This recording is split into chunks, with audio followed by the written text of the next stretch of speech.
দেশের কওমি মাদ্রাসা ভিত্তিক তথ্য ভাণ্ডার কওমিপিডিয়া দেশের শীর্ষ ৫ প্রভাবশালী আলোচকের একটি তালিকা প্রকাশ করেছে। ২৯ জুলাই প্রকাশিত এই তালিকায় প্রথম স্থানে রয়েছেন শায়খ আহমদুল্লাহ। শায়খ আহমদুল্লাহ দেশের অন্যতম পরিচিত ইসলামী আলোচক। ধর্মীয় আলোচনা ছাড়াও আস-সুন্নাহ ফাউন্ডেশনের মাধ্যমে শিক্ষা, মানবিক সহায়তা ও বিভিন্ন সমাজ কল্যাণমূলক কার্যক্রম পরিচালনা করে ব্যাপক পরিচিতি অর্জন করেছেন তিনি। তার বক্তব্য ও বিভিন্ন উদ্যোগ নিয়মিত জন আলোচনায় স্থান পায়। দ্বিতীয় স্থানে রয়েছেন মাওলানা মিজানুর রহমান আজহারী। দীর্ঘদিন ধরেই তিনি দেশের জনপ্রিয় ইসলামী বক্তাদের একজন হিসেবে পরিচিত। তার ওয়াজ, ধর্মীয় আলোচনা এবং সমসাময়িক বিভিন্ন বিষয়ে বক্তব্য সামাজিক যোগাযোগ মাধ্যমে ব্যাপকভাবে ছড়িয়ে পড়ে এবং নানা শ্রেণী পেশার মানুষের মধ্যে আলোচনা সৃষ্টি করে।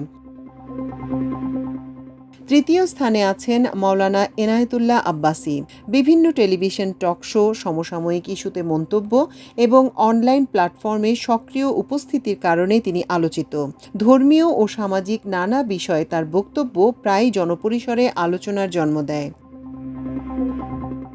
চতুর্থ স্থানে রয়েছেন মুফতি রেজওয়াল করিম আবরার। বিভিন্ন ধর্মীয় মতপার্থক্য ও সমসাময়িক বিষয়ে স্পষ্ট অবস্থান তুলে ধরার কারণে তিনি আলোচনায় থাকেন। কওমিপিডিয়ার মূল্যায়নে তুলনামূলক কম বয়সেই তিনি উল্লেখযোগ্য পরিচিতি অর্জন করেছেন।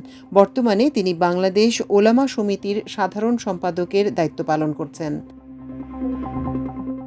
তালিকার পঞ্চম স্থানে রয়েছেন মাওলানা আলী হাসান ওসামা। সম্প্রতি খেলাফত মজলিস ছেড়ে জামায়াতে ইসলামীতে যোগ দেওয়ার পর তাকে ঘিরে ব্যাপক আলোচনা ও সমালোচনা শুরু হয়েছে। রাজনৈতিক ও ধর্মীয় অঙ্গনে তার অবস্থান পরিবর্তন এবং পরবর্তী বক্তব্যগুলো তাকে সাম্প্রতিক সময়ের অন্যতম আলোচিত ইসলামী বক্তায় পরিণত করেছে বলে কওমিপিডিয়া মনে করে।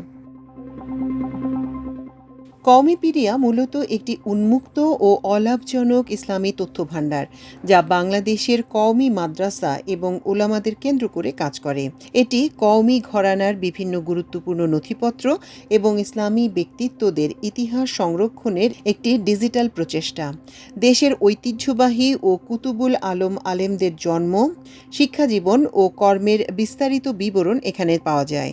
ঢাকা, সিলেট, চট্টগ্রাম সহ বিভিন্ন বিভাগের জেলাভিত্তিক কওমি মাদ্রাসাগুলোর অবস্থান ও তথ্যের তালিকা এতে অন্তর্ভুক্ত রয়েছে।